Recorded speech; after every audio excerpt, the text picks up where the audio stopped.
하나님의 말씀 같이 교독하겠습니다. 느헤미야서 8장 1절부터 12절까지입니다. 느헤미야 8장 1절에서 12절. 성경을 피실 분들은 구약 737페이지입니다. 같이 교독하겠습니다. 이스라엘 자손이 자기들의 성읍에 거주하였더니 일곱째 달에 이르러 모든 백성이 일제히 수문 앞 광장에 모여 학사 에스라에게 여호와께서 이스라엘에게 명령하신 모세 율법책을 가져오기를 청하매 일곱째 달 초하루에 제사장 에스라가 율법책을 가지고 회중 앞 곧 남자나 여자나 알아들을 만한 모든 사람 앞에 이르러 수문 앞 광장에서 새벽부터 정오까지 남자나 여자나 알아들을 만한 모든 사람 앞에서 읽음에 뭇 백성이 그 율법책에 귀를 기울였는데 그때 학사 에스라가 특별히 지은 나무 강단에 서고 그의 곁 오른쪽에 선 자는 마띠랴와 스마 아나냐와 우리야와 힐기야와 마세야와 그의 왼쪽에 선 자는 부다야와 미사엘과 말기야와 하슴과 하스바다나와 스가랴와 무슬람이라. 에스라가 모든 백성 위에 서서 그들 목전에 책을 펴니 책을 펼 때 모든 백성이 일어서니라. 에스라가 위대하신 하나님 여호와를 송축하며 모든 백성이 손을 들고 아멘 아멘 하고 응답하고 몸을 굽혀 얼굴을 땅에 대고 여호와께 경배하니라. 예수아와 바니와 세레비아와 야민과 굽과 사부대와 후디야와 마세야와 그리다와 아사랴와 요사밧과 하난과 블라야와 레위 사람들은 백성이 제자리에 서 있는 동안 그들에게 율법을 깨닫게 하였는데 하나님의 율법책을 낭독하고 그 뜻을 해석하여 백성에게 그 낭독하는 것을 다 깨닫게 하니 백성이 율법의 말씀을 듣고 다 우는지라.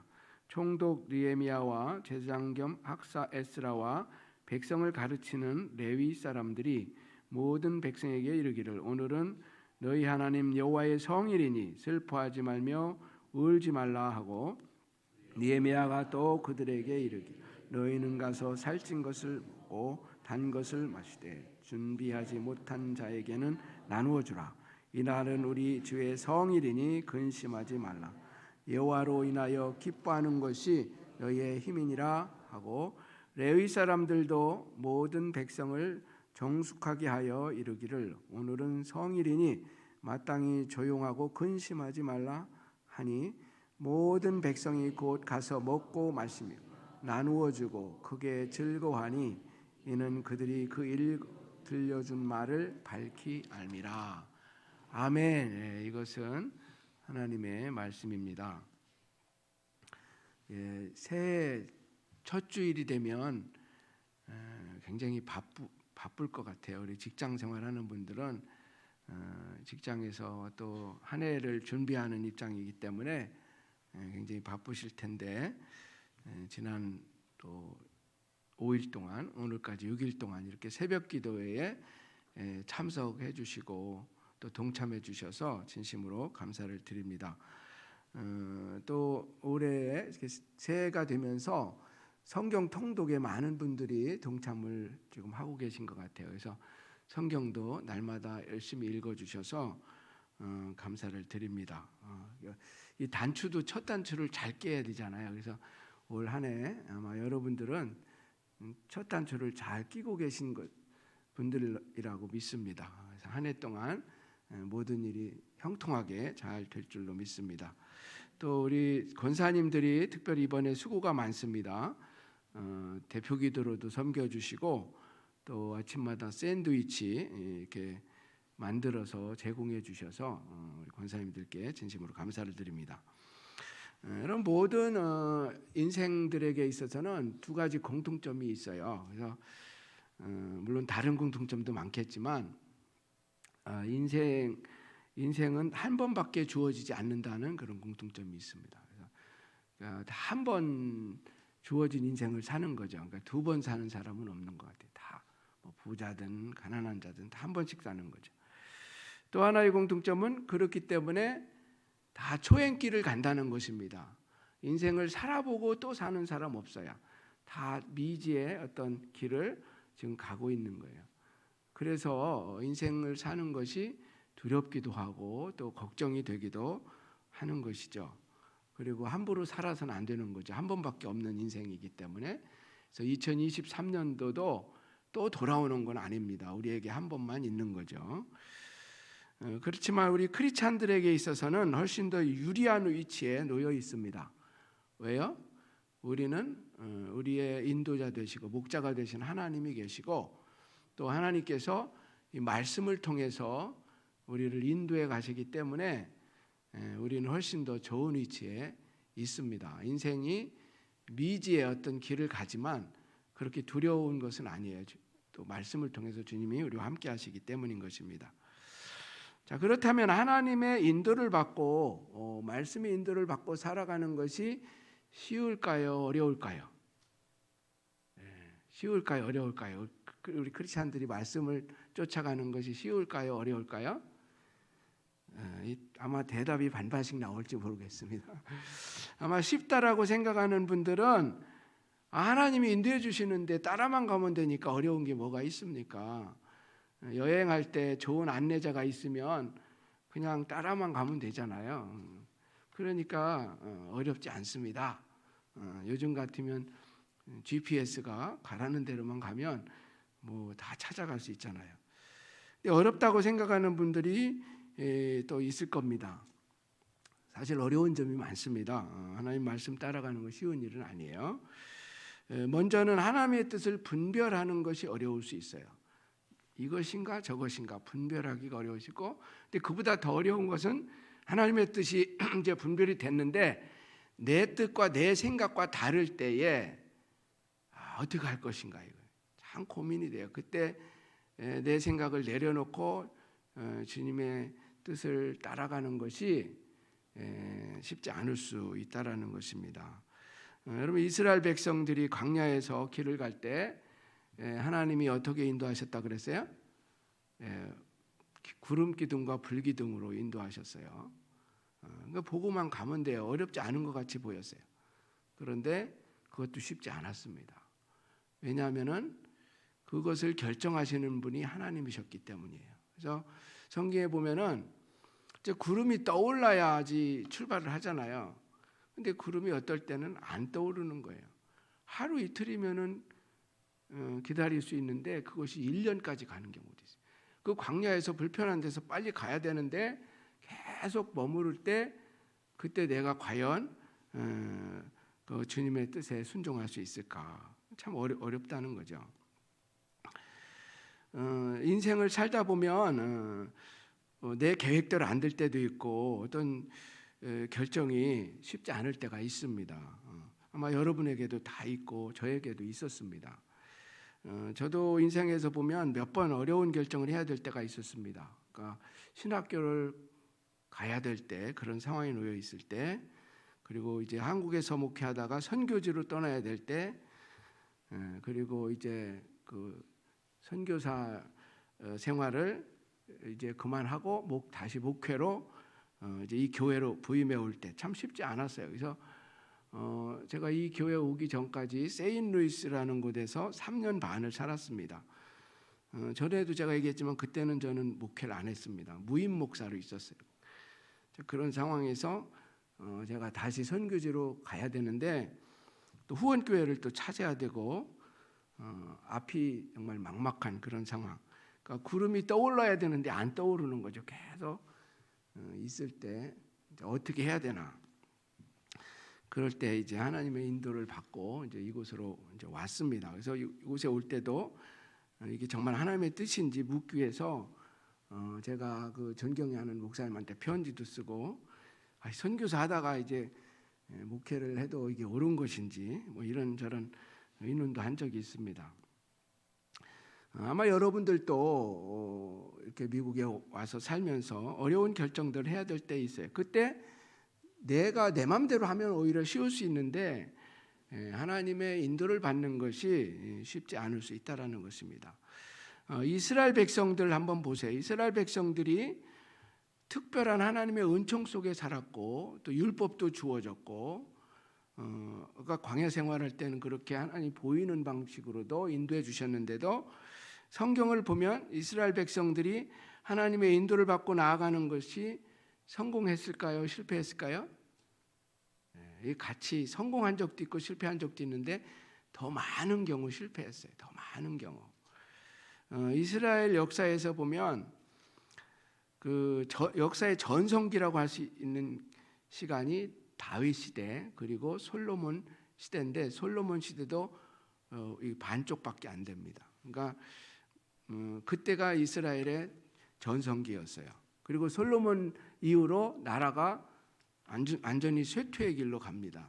이렇게 나라가 반으로 우리 한국이 남과 북으로 나눠진 것처럼 이렇게 갈라지고 그 다음에 둘 다 망하게 돼요. 특별히 이러한 나라가 잘못되는 데 있어서 결정적인 역할을 한 사람이 솔로몬이었어요. 솔로몬은 가장 지혜로운 왕이고 다윗의 아들로서 축복도 많이 받았는데 그리고 처음에는 그가 참 잘했습니다. 겸손했어요. 그래서 하나님께 지혜도 구하고 그랬는데 점점 그가 변해갔습니다. 말씀을 떠났습니다. 우상을 숭배했습니다.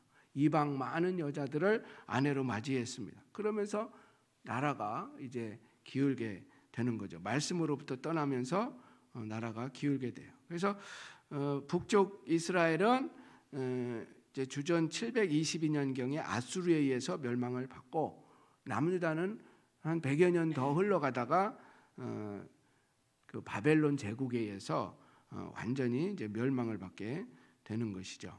그래서 바벨론에서 포로 생활을 해요. 그리고 오늘 이제 본문은 그 바벨론으로 끌려간 후 약 그 150년 정도 지난 후에 있었던 그 느헤미야가 고국으로 와서 무너진 성벽들을 다시 세우는 이야기가 나옵니다.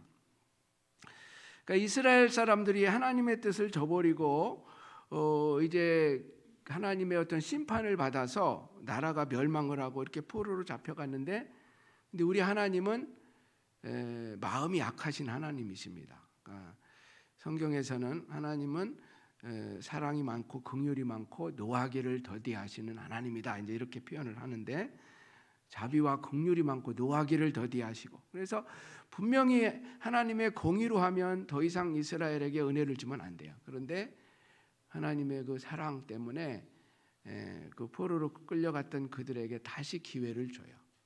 다시 기회. 이게 하나님의 사랑이에요. 그래서 그 예레미야 선지자를 통해서 미리 말씀해 주셨죠. 70년 후에 이제 다시 돌아올 것이다. 그런데 그 약속이 이루어졌습니다.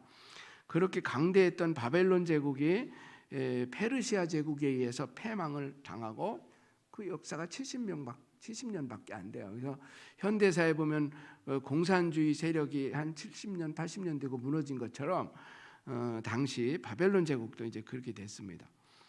그리고 새로운 제국이었던 페르시아의 제국의 그 고레스 왕이 그 성경의 예언대로 이스라엘 백성들을 고국으로 돌아갈 수 있도록 허락을 합니다. 칙령을 내려가지고. 그래서 포로로 잡혀갈 때도 1차, 2차, 3차로 이렇게 포로로 잡혀갔는데, 포로에서 귀환할 때도 역사를 보면 성경에 보면 3번에 걸쳐서 귀환이 이루어집니다. 첫 번째가 고레스 왕 때 스룹바벨의 인도로 약 5만 명의 유대인들이 돌아옵니다. 그리고 또 시간이 지나서 두 번째 귀환이 있고요. 약 80년 정도 후의 일입니다. 좀 시간이 많이 지났죠. 그때 약 2,000명 정도 에스라와 함께 학사 겸 제사장이었던 에스라와 함께 귀환을 합니다. 그리고 이제 느헤미야서에 나오는 것처럼 그 이후로 약 15년 후에 주전 444년경 그때 느헤미야의 인도로 또 이제 많지 않은 사람들이지만 또 돌아오게 됩니다. 그래서 첫 번째와 마지막 느헤미야 귀환과의 그 시간적인 차이를 보면 약 100년 정도의 차이가 있습니다. 느헤미야는 이제 마지막으로 포로에서 돌아와서 성벽을 재건하는 일을 했던 것이죠. 자, 느헤미야서 여러분 다 읽어보셨을 텐데 앞에 이제 처음 펴면은 느헤미야가 고국으로부터 온 동생 하나니아로부터 좋지 않은 소식을 듣습니다. 어떤 소식이에요? 이제 예루살렘 형편을 물어보니까 거기에 성벽은 다 무너져 있고 예루살렘 성벽이 원래 튼튼하게 세워져 있었는데 다 무너져 있고 성문들은 불에 탄 채로 그대로 버려져 있습니다. 그 성전은 이제 세워졌어요. 다시 돌아온 사람들이 세워졌는데 성 자체, 도시 자체가 세워지지 않은 그런 상태로 있었습니다. 느헤미야는 그 소식을 듣고 너무 마음이 아파서 울었어요. 하나님 앞에 울면서 기도했고 마치 자기가 잘못한 것처럼 이스라엘 민족의 죄인데도 자기 죄라고 생각해서 울면서 그렇게 기도를 했습니다. 그리고 그는 이제 왕 앞에서 술 관원으로 봉사를 했습니다. 그러니까 술 맡은 관원으로 왕의 신하로 일을 했어요. 페르시아 제국에서. 근데 왕이 느헤미야 얼굴을 이렇게 보니까 평소의 모습과는 좀 다른 슬픈 모습을 띠고 있었던 것 같아요. 그러자 질문을 던졌죠. 왜 얼굴에 수심이 그렇게 가득하냐?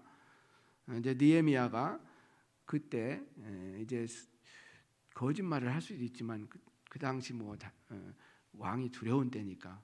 근데 솔직하게 얘기했어요. 어떨 때는 솔직하게 얘기하는 것이 가장 좋은 최선의 방책이죠. 그래서 느헤미야가 자기의 어떤 근심을 얘기합니다. 자기 조국, 자기가 살던 우리 조상들이 살던 그 예루살렘 성이 다 무너져 있고 성문도 불에 탔다는 얘기를 듣고 굉장히 지금 마음이 안 좋아서 그렇습니다. 그러자 왕이 기대하지 않았던 질문을 합니다. 그에게 네가 무엇을 원하느냐? 여러분 이런 질문을 받으면 좋잖아요. 네가 무엇을 원하느냐? 그러니까 왕이 지금 느헤미야를 도와주고 싶은 거예요. 내가 무엇을 해줬으면 좋겠느냐? 그때 느헤미야는 성경에 보면은 잠깐 기도하고, 여러분 그럴 때도 기도가 필요합니다. 기도하고 이제 자기 소원을 얘기합니다. 왕이 만일 좋게 여기신다면 왕의 목전에서 제가 은혜를 얻었다면 저에게 그 고향 땅에 가서 예루살렘에 가서 그 무너진 성벽들을 도시를 다시 재건할 수 있도록 기회를 주십시오 하고 부탁을 합니다. 그러자 왕이 시간이 얼마나 걸리겠느냐, 언제쯤 돌아오겠느냐 이렇게 이제 묻게 되는 거죠. 그때 느헤미야는 자기가 미리 준비한 그 지혜로운 대답을 하였습니다. 그러니까 생각을 많이 했겠죠. 그것을 얘기합니다. 먼저는 강 서쪽의 총독들에게, 그러니까 당시 유프라데스 강 아마 서쪽 그 이제 이스라엘까지 가는 그 땅을 지배하고 있는 총독들에게 좀 조서를 내려주셔서 자기가 안전하게 거기에 갈 수 있도록 해주십시오. 그러니까 중간에 가다가 일이 잘못될 수도 있으니까 안전을 위해서 기도했습니다. 여러분들도 안전을 위해서 기도를 많이 하면 좋을 것 같아요. 회사에서 공장에서 일하는 굉장히 위험한 상황에 있는 분들이 많은 것 같아요. 그래서 안전하게 해달라고 기도를 했고, 그 다음에 가서 도시를 재건하려면은, 성을 재건하려면은 건축 재료들이 많이 필요하잖아요. 그래서 그쪽에 그 삼림 감독, 왕의 삼림 감독 아삽, 이름까지 얘기했어요. 아삽에게 조서를 내려주셔서 이 건축에 필요한 재료들, 특별히 목재들을 제공받도록 그렇게 부탁합니다 하고 얘기를 했어요. 왕이 그렇게 해 주었습니다. 근데 왕이 한 것이라기보다는 하나님의 은혜로 그렇게 된 거죠. 하나님께서 왕을 통해서 그런 은총을 베풀었습니다. 그래서 예루살렘에 이제 돌아와서 성벽을 재건하는데, 여러분 하나님의 뜻이고 어떤 은혜 가운데 왔는데 성벽 재건하는 일이 그렇다고 쉽게 이루어질까요? 성경을 읽어보면 쉽지 않았습니다. 여러분 우리가 하나님의 일을 한다고 모든 일이 다 순조롭게 될 거라고 생각하시면 안 됩니다. 여러분 우리가 이렇게 특세를 통해서 기도했으니까 올해는 아무 방해도 없고 시험도 없을 것이다, 그렇게 너무 쉽게 생각하지 마세요. 느헤미야가 그렇게 기도로 준비하고 왕의 도움을 받고 왔는데도 어려움이 있었습니다. 방해 세력도 있었어요. 그렇지만 다 그것을 이겨내고 52일 만에, 이건 기적이죠. 성벽 52일 만에 거기에 있던 유대인들이 힘을 합쳐서 성벽 공사를 마무리하고 완공하는 것을 볼 수 있습니다. 이것은 정말 대단한 일이었죠.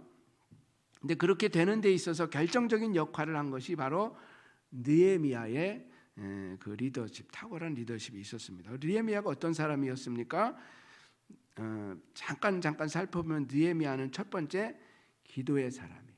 그래서 여러분, 하나님의 일을 하는 데 있어서 가장 중요한 요소는 기도라고 믿습니다. 그래서 말씀과 기도. 그래서 아까 보면 그 처음에 그 고국의 소식을 들었을 때 그 소식을 듣고 그거 어디로 갔습니까? 울면서 기도하러 들어갔습니다. 기도하러. 그래서 어떤 소식을 듣거나 어떤 문제가 생기거나 그럴 때 우리는 기도부터 시작을 해야 돼요. 하나님의 일은 기도로 시작돼서 기도로 마무리되는 것입니다. 그리고 느헤미야는 어떤 하나님 주신 사명을 감당할 때 자기 혼자 일을 다 하려고 하지 않았어요. 그 느헤미야의 아주 훌륭한 리더십이죠. 이거 성경 느헤미야 2장에 보면은 먼저 그 예루살렘에 와서 순찰을 합니다. 그 상황을 살펴보기 위해서. 그리고 그 유대인 리더들, 지도자들, 백성들을 불러 모아놓고 자기의 비전을 나눠요. 지금 이런 마음이 있다. 이것을 하려고 그런다. 비전을 나누고 그리고 함께 그 일을 감당합니다. 그리고 성벽을 재건할 때 구역을 다 나눠줍니다. 이렇게. 그래서 우리가 목장을 나누듯이 또 어떤 부서 일을 나누듯이 나눠가지고 성벽을 한 구역씩 하게 됩니다. 그렇게 일을 시작하는데 중간에 많은 방해가 있었죠. 좀 아까 말씀드린 것처럼 거기 성경 이름도 다 나와요. 산발랏, 도비야, 이런 사람들. 나쁜 짓을 해도 성경에 기록되는 경우가 있어요. 좋은 일을 해서 기록이 돼야 되는데 나쁜 짓으로 사람들에게 알려지면 안 좋겠죠. 그래서 반대가 굉장히 심했습니다. 그런데 그것을 다 극복해내고 결국은 승리하게 되는 것이죠.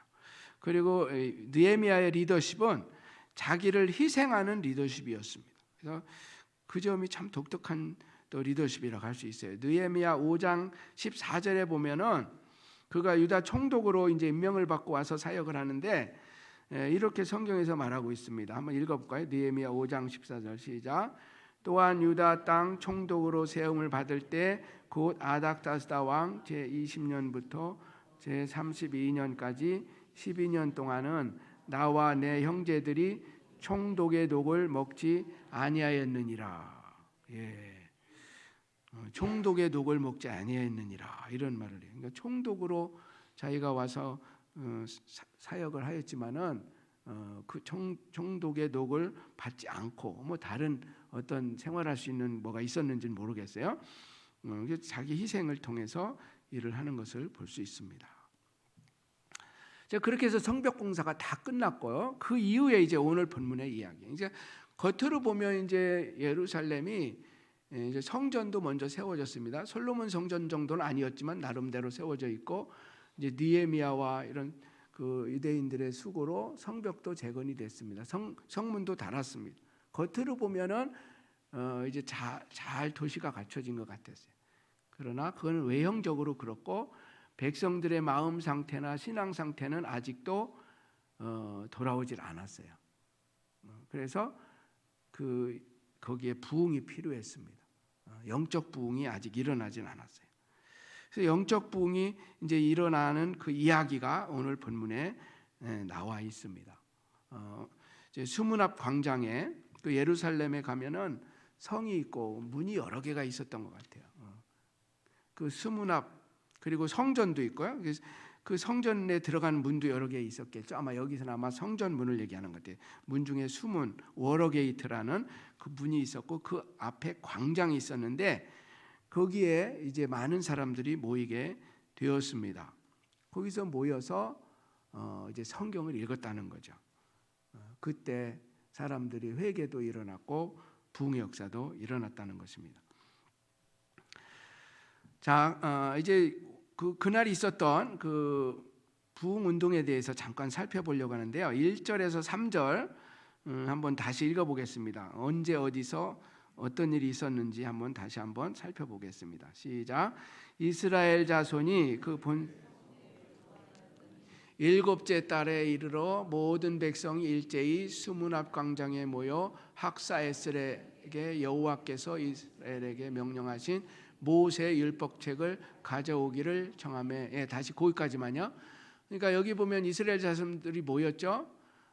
일곱째 달에. 그러니까 일곱째 달이면은 오늘날 우리로 치면은 한 10월경이 됩니다. 10월경. 그 이스라엘 달력은 3월경에 시작이 돼요. 거기서 일곱째 달이니까 10월경쯤 될 겁니다. 그때 수문학 광장에 모였고 사람들이 에스라에게 무엇을 가져오라고 부탁을 했어요? 모세 율법책, 성경을 좀 가져와라. 성경을 가져와라. 자, 그다음에 읽습니다. 시작. 일곱째 달 초하루에 제사장 에스라가 율법책을 가지고 회중 앞 곧 남자나 여자나 무릇 알아들 만한 모든 사람 앞에 이르러 수문 앞 광장에서 새벽부터 정오까지 남자나 여자나 무릇 알아들을 만한 모든 사람 앞에서 읽음에 무릇 백성이 그 율법책에 귀를 기울였는데. 아멘. 그래서 이제 거기에 남자나 여자나 알아들을 만한 사람, 그러니까 말씀은 누구나 다 들어야 된다는 얘기죠. 남자 여자 말을 알아들을 수 있는 사람은 아이들도 다 모였어요. 그리고 수문학 광장에서 언제부터 언제까지 성경을 읽었다고요? 새벽부터 정오까지. 오늘날 설교는 너무 짧아졌어요, 사실. 저도 설교할 때마다 맨날 시간이 더 가면 어떡하나. 근데 이 시대에 보면 새벽부터 정오까지 그 많은 사람들이 다 모여서 계속 말씀을 읽고 듣고 해석하고 그 일을 했다라는 거죠. 그러니까 사람들이 이제 마음이 움직였어요. 여러분, 그 성전도 지어지고 성벽도 세워 재건이 됐지만 거기에 아직 부흥이 일어난 게 아니에요. 백성들의 마음 상태는 아직도 별로 변한 것이 없어요. 그런데 말씀 앞에 나와서 말씀을 읽을 때 그들의 이제 영적인 변화가 일어나기 시작하게 된 거예요. 그래서 자, 8절 9절 이제 성경을 읽고 해석해 주니까 어떤 일이 일어났는지 한번 보죠. 8절 9절 시작. 하나님의 율법책을 낭독하고 그 뜻을 해석하여 백성에게 그 낭독하는 것을 다 깨닫게 하니 백성이 율법의 말씀을 다 듣고 다 우는지라. 총독 느헤미야와 제사장 겸 학사 에스라와 백성을 가르치는 레위 사람들이 모든 백성에게 이르기를 오늘은 너희 하나님 여호와의 성일이니 슬퍼하지 말며 울지 말라 하고. 말씀을 읽으니까 해석해 주니까 백성들이 울기 시작했다는 거. 여러분, 왜 울었을까요? 왜 성경을 읽고 말씀을 듣는데 왜 사람들이 울었을까요? 그들이 자기들의 죄를 보게 된 거예요.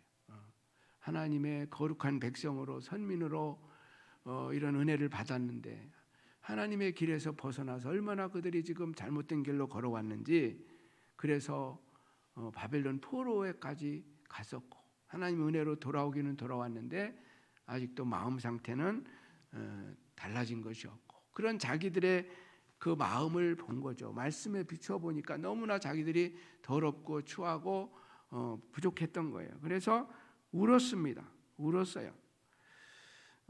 바로 이 울음 속에 이제 회개의 마음이 들어 있었던 거죠. 그것이 이제 부흥의 시작이라고 할 수 있어요. 여러분, 부흥은 영적 부흥은 개인의 부흥이든 가정의 부흥이든 교회의 부흥이든 어디서부터 시작이 될까요?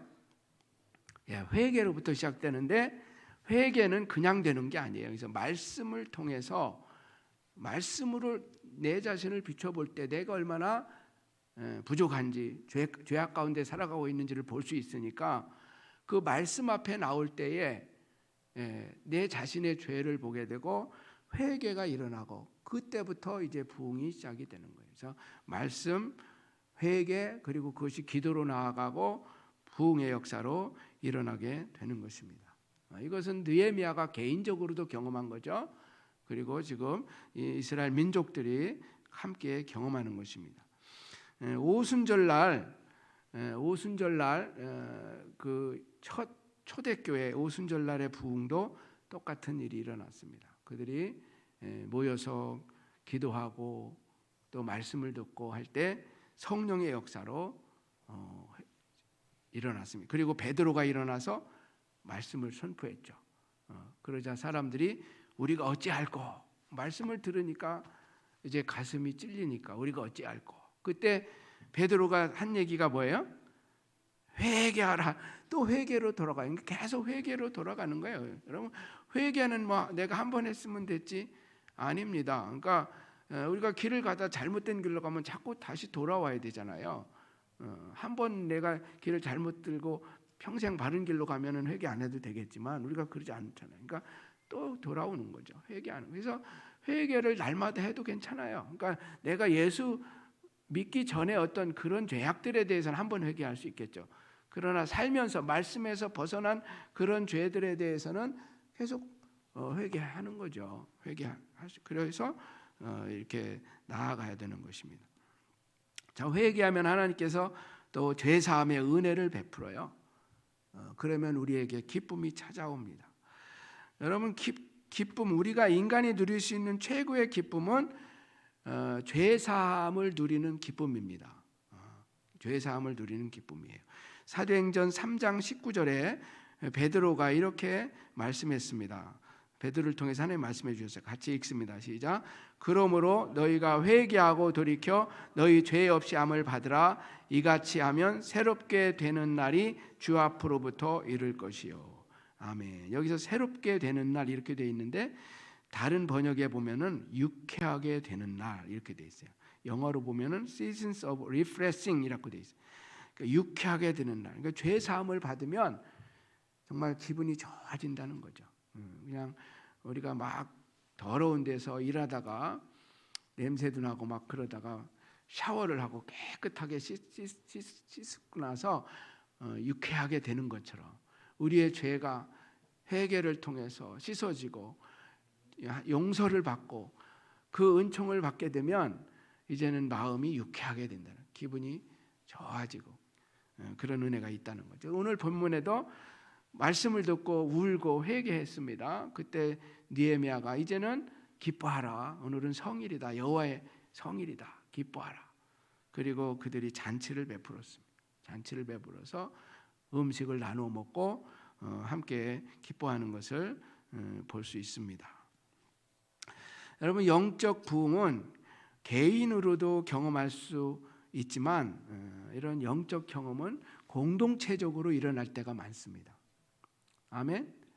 그러니까 내가 개인적으로 집에서 큐티하고 또 어떤 유튜브, 요즘 유튜브 보고 그것도 도움이 돼요. 개인적인 어떤 영성을 위해서.